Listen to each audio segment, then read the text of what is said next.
we are going to ask the SI Tampa representative come up to speak about their Celebrating Success win in the programs category, and then Governor-elect Kathy Blanton will present on programs as well. So please welcome BJ Scott from SI Tampa.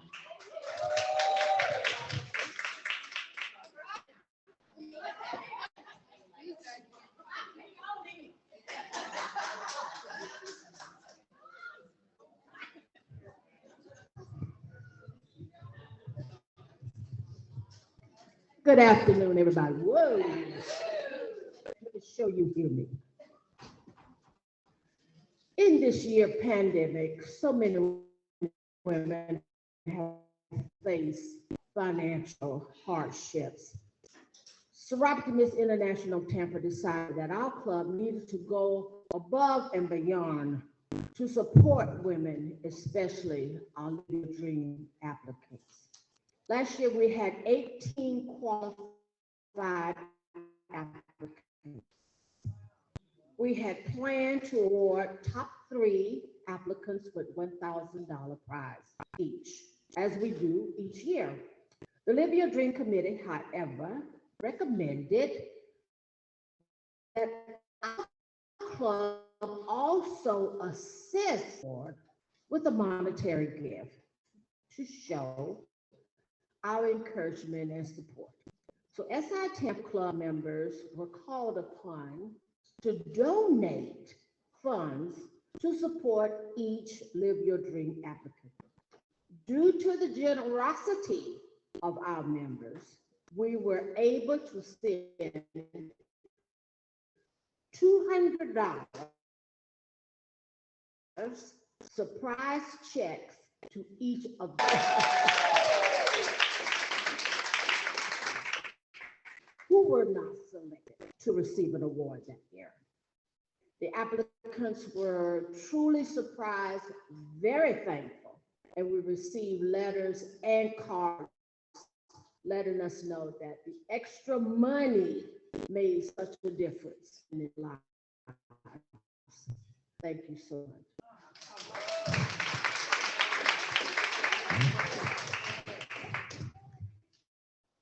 Thank you, B.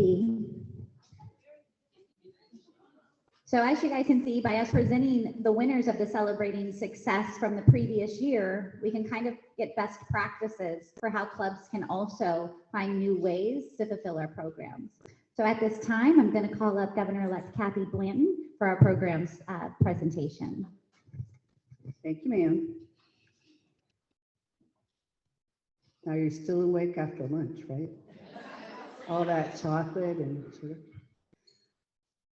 We're going to talk about big goal again, because that's the key to our programs. We do have our Live Your Dream program. We have our Dream It Be It, and all of those. Anyone that are in any of the women or girls that are in that program, they count towards our big goal. If we had 10 women that had 10 girls that had never been in Dream It Be It before, we would be able to put those 10 girls' names through the portal on SAA to be counted towards how many? 500 million? She said it again. No.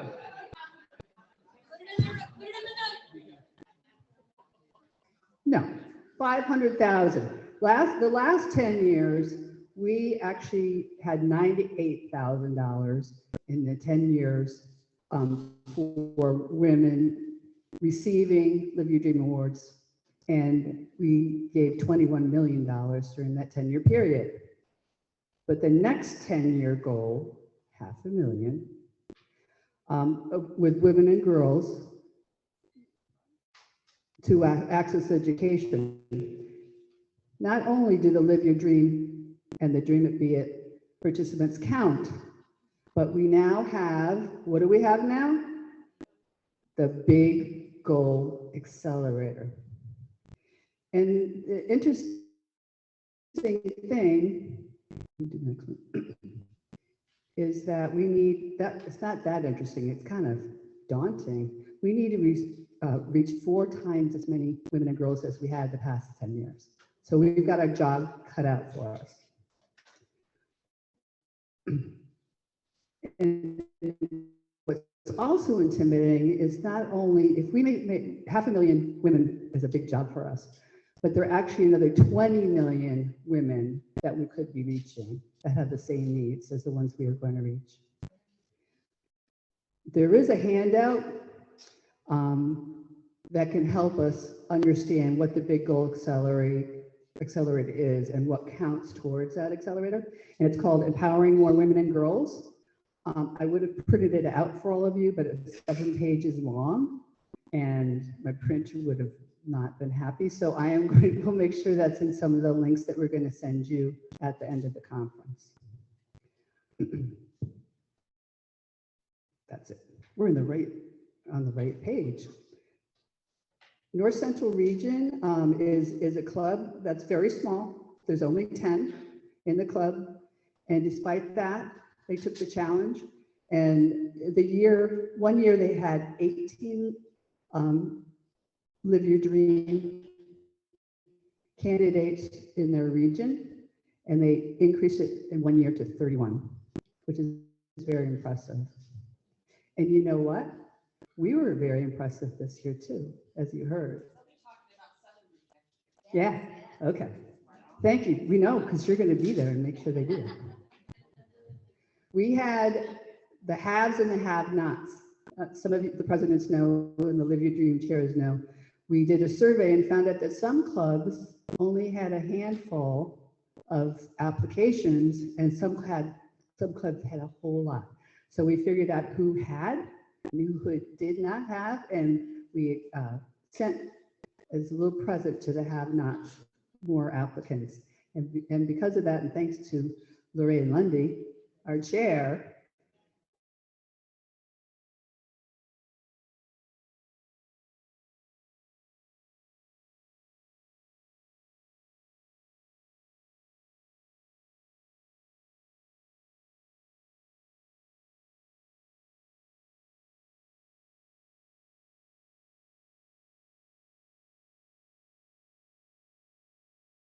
with the education, Nancy.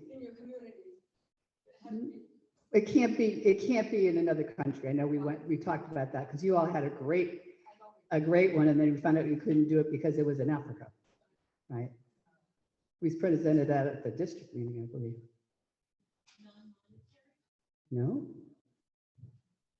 Well, it can be non-monetary. Yeah, but that's not in the criteria. There's one more criteria. Financial. Well, they have a barrier to education that you can help them with. So those are the 3. Now I want you all to think about what projects you're doing right now or did last year maybe that wasn't Live Your Dream, wasn't Dream It Be It, but it's something you do and tell me what it is. And what we're going to do, and I'm asking Stephanie to help me, is we're going to see how you might be able to tweak that particular project, still do the same project if it's something that you always do, but make it fit into the big goal accelerator. Does anybody have a? Barbara. We donate to elementary schools, Supplies to elementary schools. That's Does a it- thank you, but I think it would be difficult to tweak that one. Yeah, it's not sent, it's not about a My club barrier. does that too. We donate. And so does Kathy Keith.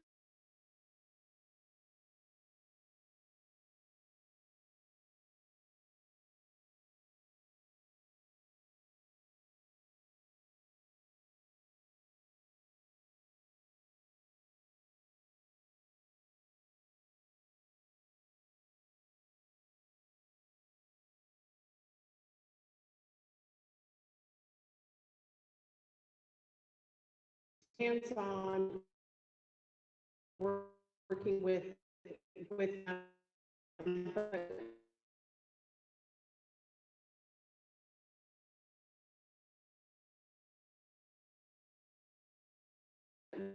more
Several of the communities in Washington state, so it can be different from state to state.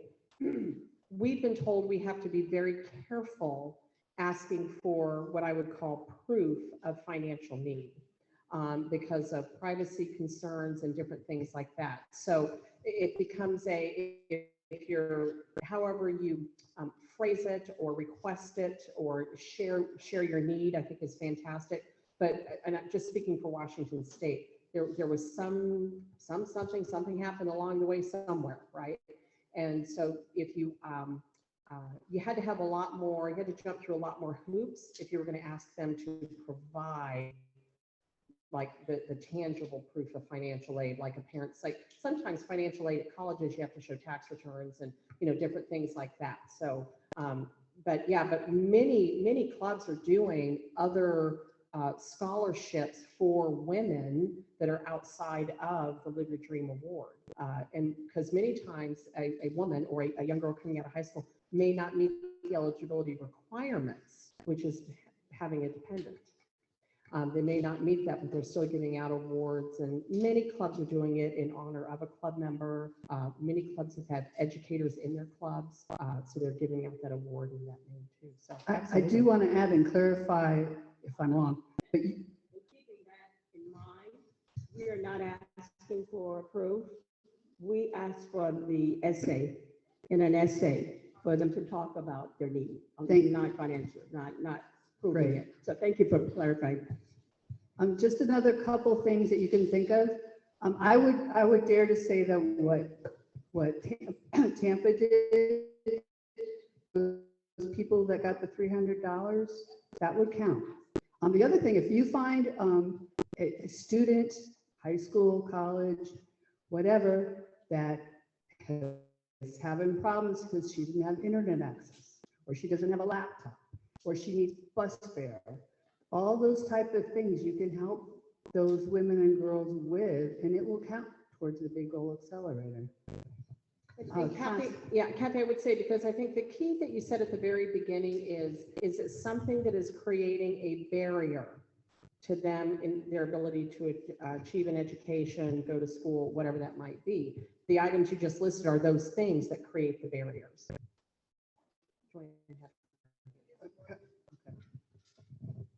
We did some work in Tuscaloosa with veterans, women veterans, and we had a girl that was applying for her nursing boards and needed the money to pay for that. Would that Oh, that'll work. Yeah. work? Okay, good.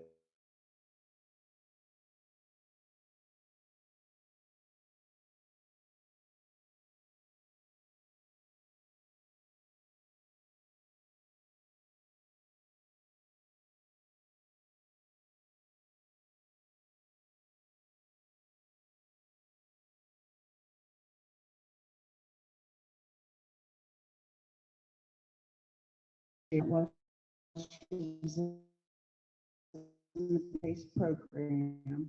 She graduated, she went to college, she got a good job. She was on a really, it was our program meeting, and the new executive director's been installed, and we had their development director, Dorian, come and talk to our membership, because we have a lot of new members who are not familiar with the PACE Center. Now, that said, Aggie Pappas, who is the founding director for the Broward chapter, has gone on to take it national. They have 11 PACE centers throughout Florida. So if you're a Florida club, that's someplace you could do some good. We've provided goodies for their toiletries closet. We donate money to their programs. I think Diane off campus setting up a tour of our Broward Center for those who have never been there. So that's an opportunity to serve on a, is it macro level?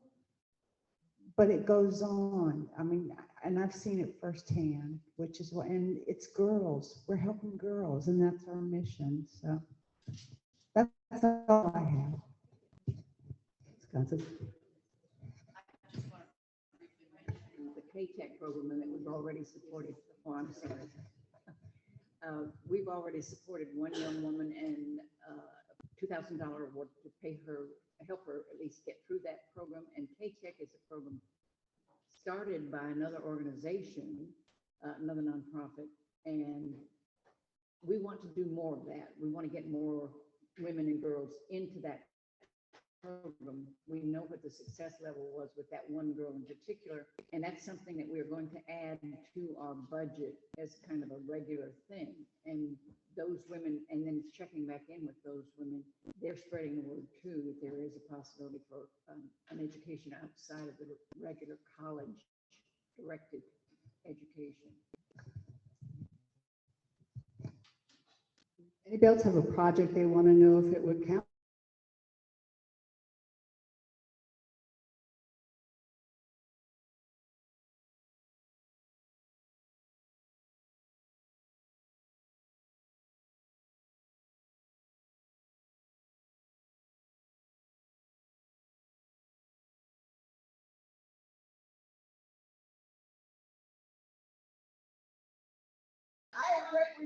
I represent. So I want to know if the work we do with, so I'm very involved with human trafficking. I want to know that the work we do with the Blue Campaign, which is the Department of Homeland Security's, is overall in charge of the human trafficking. So their programs, if we, the state of Florida has 67 counties, and there's a 27 human trafficking task force. I think 27, is that correct, Heidi? Yeah, 27. So if you are in a county that has a task force and you do work in that county to bring awareness, because that's what we do, to human trafficking, that is my question. Would that be included? I would say probably not, because it doesn't meet the 3 criteria. It has to have to do with education to better oneself, but education about human trafficking is huge.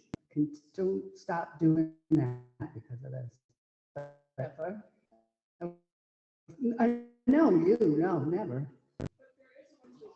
So there is a way to tweak it, and we have seen cases in other parts of our federation where a local club's involvement with an anti-trafficking organization has led to them providing, for example, components of the Dream It curriculum to trafficking survivors who need some extra help with some of those basic skills and to help them prepare. We've seen cases of clubs banding together and specifically designating a Live Your Dream Award to a human trafficking survivor who has gotten to the point where she's ready to go to school. So awareness is important.